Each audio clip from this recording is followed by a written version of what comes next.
Good morning and welcome to our video and to the month of June.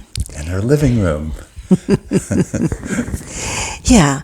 So I hope spring has come for everyone and that you're enjoying beautiful weather and that the spring flowers are out. I know it's very beautiful here. So I'm going to talk today about listening because it's so important at all times of our life to really listen to people, and perhaps now more than ever because people are really going through a lot. There's so much changing right now, especially in our country where we live, and people we need to listen to each other. So this story actually takes place many years ago when Barry was in his psychiatry residency in Portland, Oregon, and he realized he didn't want to really be a psychiatrist and give drugs. He wanted to. He didn't know what, but he knew he didn't want to do that. And you wanted to leave. Yeah. Yeah, which is, nobody leaves their residency. And this was a really, really good one. And, but he had enough of the residency to get his license, and he left. Everyone in the department thought he was a little bit crazy. Actually, and people talked to him like, have you gone over the edge, Barry? Or some of them thought I was crazy before I left too. Yeah. But this was, I'm like, nobody. Yeah. You put so much time in, you finally get a good residency, nobody just leaves. So anyway, we decided we just would travel, and there was the feeling inside that we wanted to learn new things. Both of us had been in school for so long, and to learn new things, experience something different. And we packed up our VW bus with our one dog, and we spent quite a few months in Mexico, and that was a good experience for the most part. And then we decided we would go to Europe and spend the summer with the Sufis in France. And on the way, we decided we would stop at each of our hometowns and really spend time with our relatives. And the first stop was my relatives in Buffalo, New York. And they, my relatives, very simple. They're Swedish. And they didn't, Barry's leaving, that was okay. It was, they didn't want to hear about it, but nor did they question it as a bad thing. It was just, oh, okay. It was that kind of thing. Then we went to New York and Barry's New York relatives. And Barry's mom had a big party with all the relatives.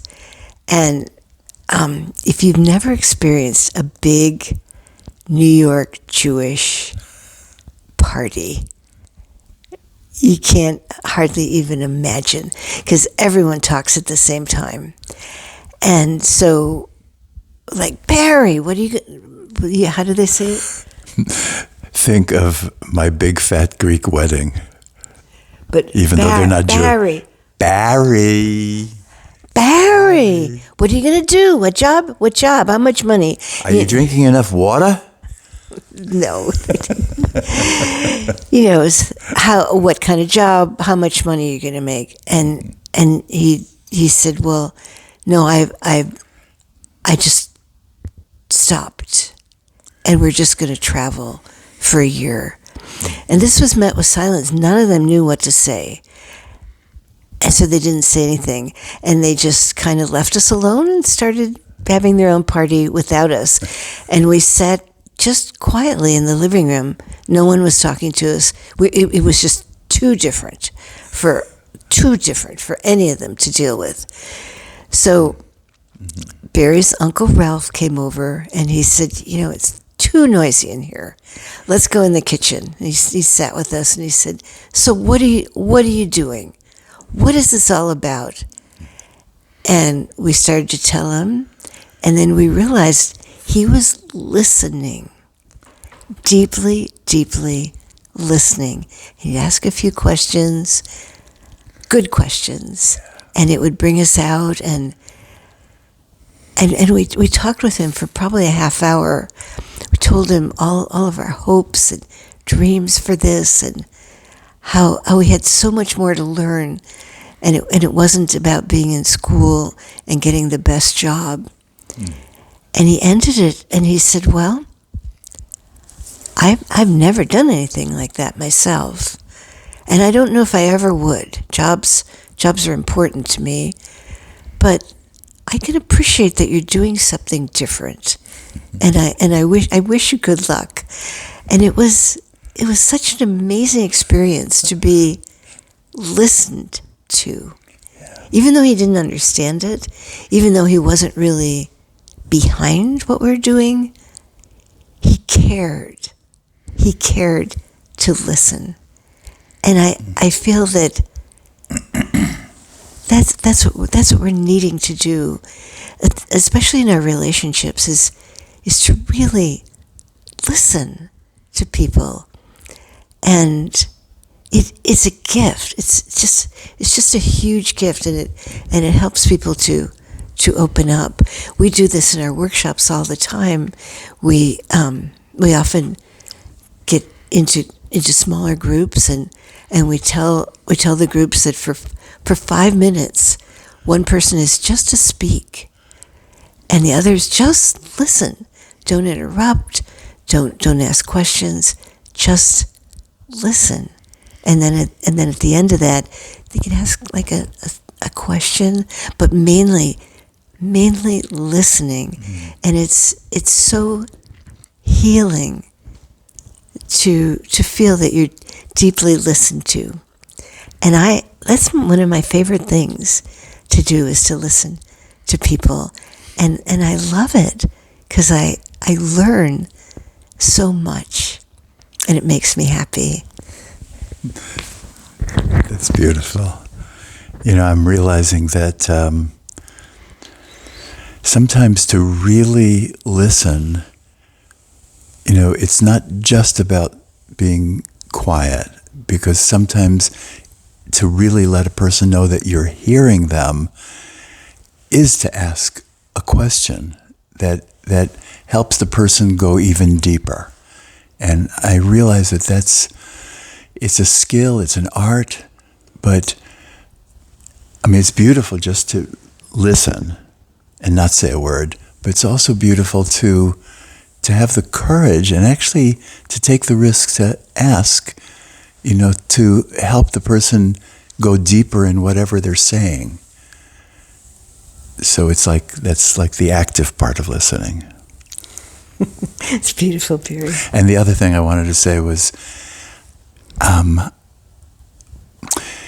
as a resident in psychiatry back then, it's still being done now, but I had to learn how to give electric shock treatments to patients.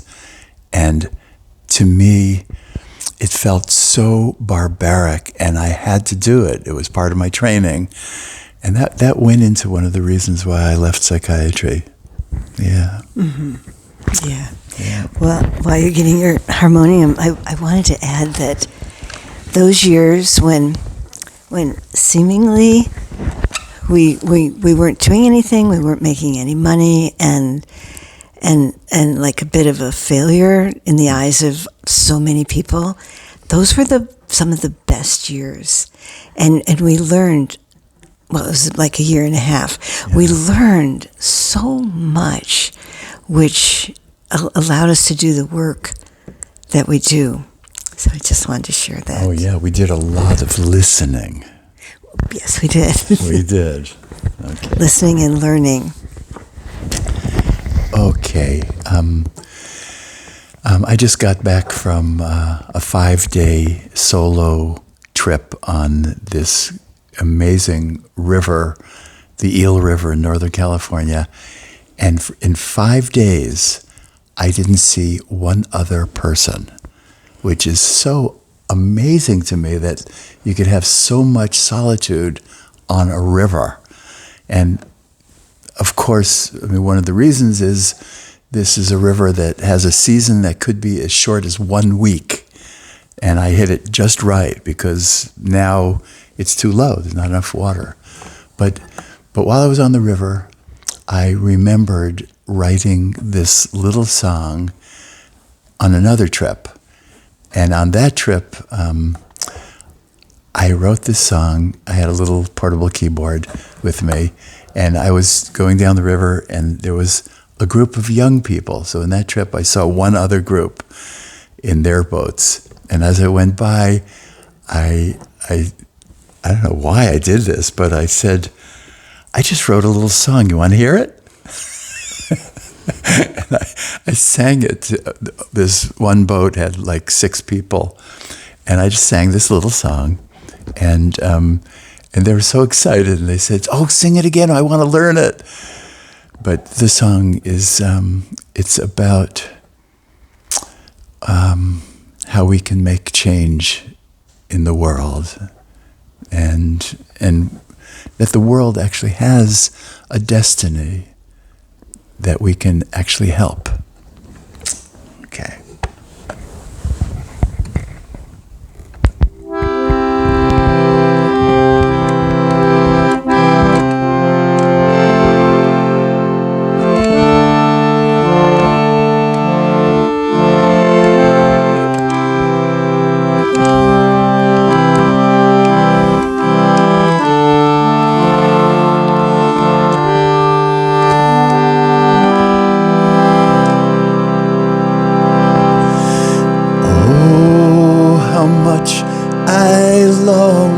To see the world fulfill its destiny.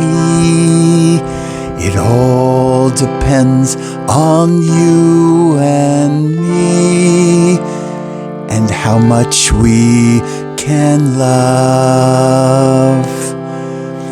I give to you and you give to me.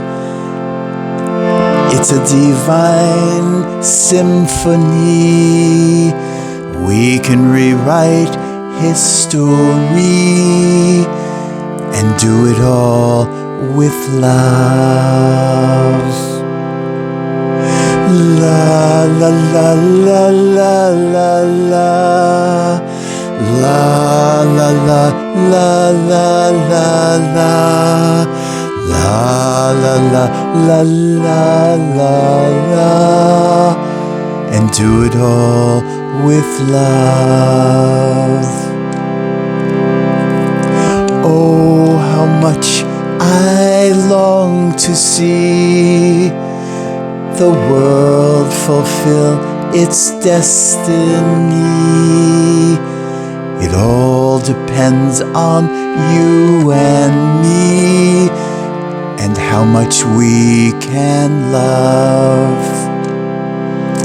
I give to you and you give to me.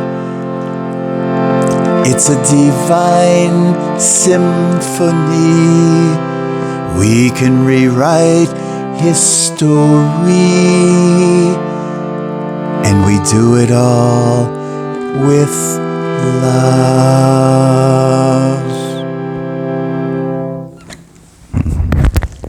So close your eyes a moment. We can change the world, okay? And all we need to do is love. And part of loving is really listening. Really listening. Valuing each soul enough to want to know what they're saying, what they feel, what they think.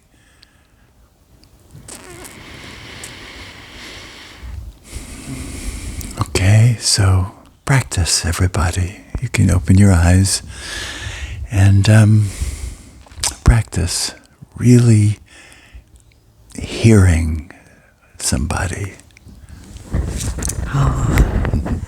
It's good to have Barry home. And he does this several times a year, sometimes for much, much longer. And I like how he says solo. He also had the 3 dogs who were constantly within inches in a little circle around him. I was not lonely. No. And when he'd sleep, they're pressed against the tent as close as could be. And no matter what I was doing, there was always a tennis ball in my lap. And 3 faces like, come on, you can throw it. I know you can do it. I know you can throw it. That was his solo trip. And it's good to have you back, Barry. I know. All right. Well, thank you for listening to this video. Yeah. And you're free to ask questions of us. You can email questions. Oh, yeah, absolutely. Yeah. Or if there's something you want us to focus on, whatever. Please. Okay. All right. Bye. Bye-bye.